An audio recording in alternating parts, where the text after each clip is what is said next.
Почитувани медиуми, почитувани граѓани. Многу од досегашните образовни реформи придонесоа учениците да не бидат во центарот на образованието. Поважни беа електронските обврски на наставниците, кадровските решенија, штанцањето на учебници низ чии содржини провејуваат многу грешки, застареност на содржините, несоодветност на јазикот и стереотипи кои мораше да ги надминуваме. Во сите изминати реформи во образованието, учениците не беа ставани во втор план. Владата на Република Северна Македонија, предводена од СДСМ, верува дека најголемиот влог во иднината на нашите деца и млади го правиме во образованието. Доброто образование гради слободни граѓани, ја засилува економијата и го зацврстува демократското ткиво. Овие цели стануваат уште поактуелни во време во кое се справуваме со старите и новите предизвици, а особено сега во време на пандемија со COVID-19. Ветивме и веќе развиваме наш автентичен модел на квалитетно образование достапно за сите. Донесена е новата концепција за основно образование, а интензивно се работи на реформи во средното образование, особено акцент се става на средното стручно образование, насочено во функција на потребите на пазарот на трудот. Во создавањето на квалитетно образование многу вложивме и во човечкиот потенцијал. Клучот на успехот е наставникот, а без професионални и мотивирани наставници нема квалитетно образование. Затоа во концептот за основно образование особено место има континуираниот професионален развој на наставниците, насочен кон стекнување и пренесување нови знаења за практичниот аспект на работа според стандардите за квалитет на воспитно-образовниот процес согласно европските трендови. Наставниците кои континуирано ќе учат и ќе се надградуваат, ќе добиваат и повисоки надоместоци, ќе напредуваат во повисоки звања. Темелната реформа во образовниот систем опфаќа и реформи на моделот на користење на наставните материјали.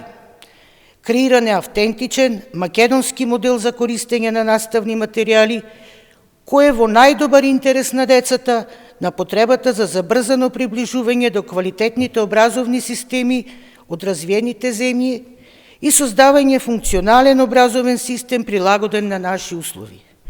Користени се најдобрите меѓународни искуства, но не представува копија на ниту едно решение.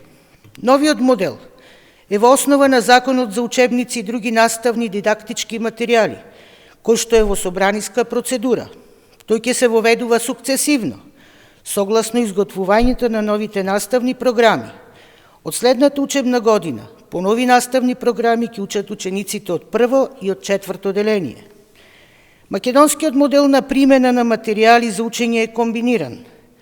За учениците од прво до трето деление ќе се обезбедуваат хартиени учебници, имајќи предвид дека тоа е период во кој се стекнува однос кон книгата, додека за учениците од четврто и сукцесивно во погорните одделенија се обезбедуваат дигитални учебници како прва опција, но доколку некој има потреба од печатен учебник, училиштето каде посетува настава ќе ги обезбеди, а учениците ќе имаат можност и самостојно да печатат дел или цел учебник. Важно е дека материјалите за учење ќе бидат достапни за секој ученик. Секој учебник ќе биде достапен во аудио формат на сите наставни јазици, достапни за секој ученик, а за учениците со оштетен вид ќе се печатат учебници со Брајово писмо.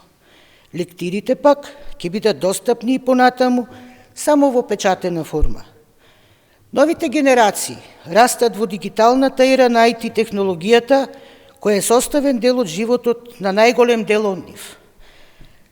Тоа значи дека користењето на таа технологија за учење, стекнување на навики кај децата истата да ја користат за пребарување, истражување и учење, е всушност многу голема придобивка и градење на добар однос со технологијата и интернетот.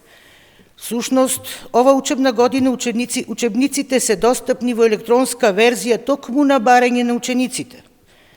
Мора да се истакне дека реформата на основното образование во Република Северна Македонија не предвидува учебникот да е основно средство за едукација и совладување на наставната материја, туку тоа да биде наставата и интеракцијата помеѓу наставникот и ученикот, што значи дека учењето останува во училница. Работењето на родителите со децата се намалува, а учебниците ќе им служат на учениците само за подсетување на веќе совладаната наставна материја.